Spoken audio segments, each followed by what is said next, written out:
आस्था, आक्रोश और आत्मसम्मान की 5 बड़ी कहानियां, जहां एक और बाबा अमरनाथ की यात्रा ने श्रद्धा का नया इतिहास रचा है, वहीं श्रीनगर के अस्पताल से आई एक वीडियो ने इंसानियत को शर्मसार कर दिया है।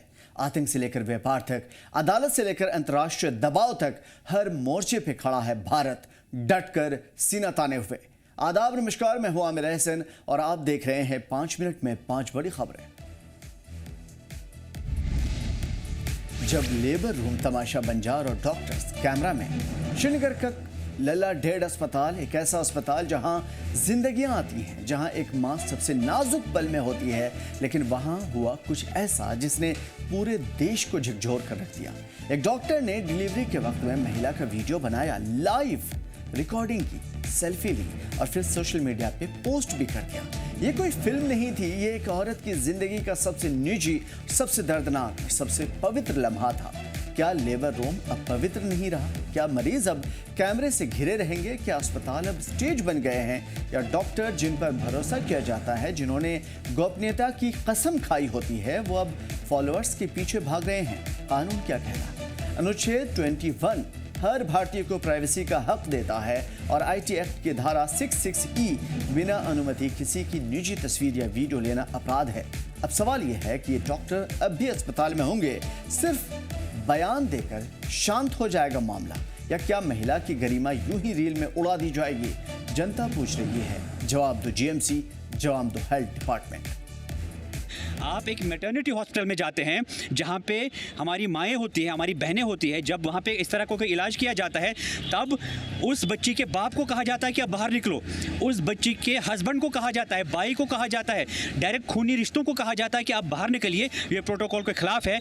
यहाँ पे एक ऐसी चीज़ हमें इस चीज़ का इलाज करना है जो ऊपर वाले को पता है, नीचे पेशेंट को, डॉक्टर को पता है, बाकी सारे पर्दे बंद होते हैं। लेकिन आप हमारे मैटरनिटी हॉस्पिटल में जाके वहाँ पे वीडियो शूट करते हैं और हमारी माओ बहनों को एक्सपोज करते हैं। ये तो पहला इंसिडेंट है जो आपने अपलोड किया, बहुत सारे ऐसे इंसिडेंट्स होंगे जो इनकी गैलरी में सेव होंगे। दूसरी बड़ी खबर, दिल्ली हाई कोर्ट ने आज बारामूला से सांसद इंजीनियर रशीद की अर्जी पर एनआईए से जवाब तलब किया है। रशीद ने निचली अदालत की तरफ से तय किए गए टेरर फंडिंग के इल्जाम को हाई कोर्ट में चैलेंज किया था।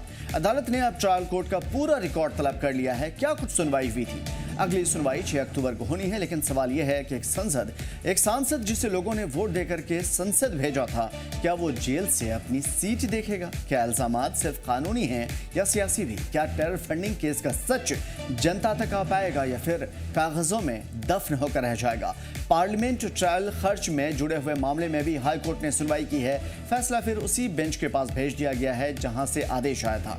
एक तरफ संसद में जनता की पार्लियामेंट में जनता की आवाज गूंजती है, दूसरी तरफ आतंक के आरोप और बीच में फंसा एक नाम, इंजीनियर रशीद। सबकी निगाहें 6 अक्टूबर की तारीख पर टिकी है। क्या होगा आगे, देखना बाकी।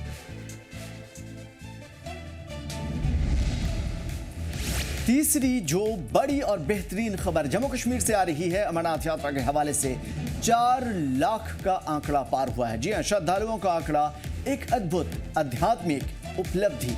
बाबा अमरनाथ असंभव को संभव बना देते हैं। एलजी मनोज सिन्हा ने सोशल मीडिया प्लेटफॉर्म पर लिखा, श्रद्धा और आभार जताया।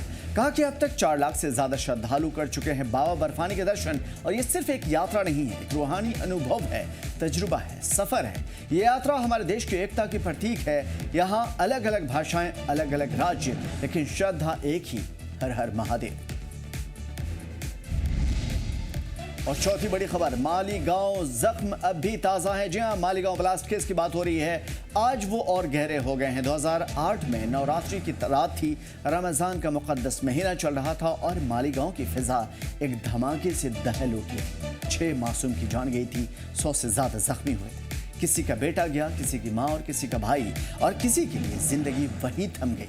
आज 17 साल बाद स्पेशल एनआईए कोर्ट ने फैसला सुना दिया। साध्वी प्रज्ञा ठाकुर बरी, लेफ्टिनेंट कर्नल पुरोहित बरी, और उसके साथ साथ 7 मुलजिमीन पूरी तरीके से बरी कर दिए गए। इल्जामात साबित नहीं हो सके, सबूत की कमी थी।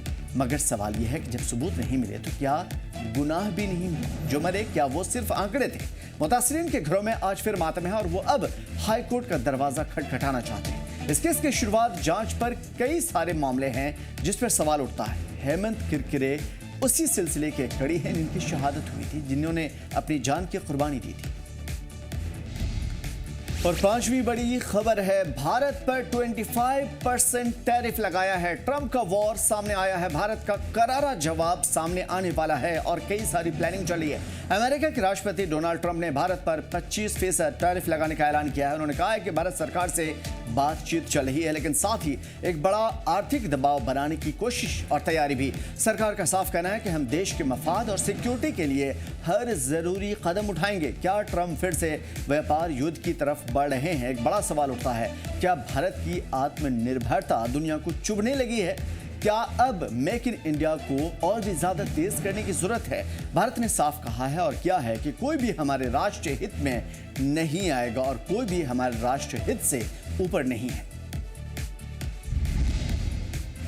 फिलहाल आज की 5 बड़ी खबरों में इतना ही। हमें दीजिए इजाजत, देखते रहिए जी जम्मू कश्मीर लद्दाख।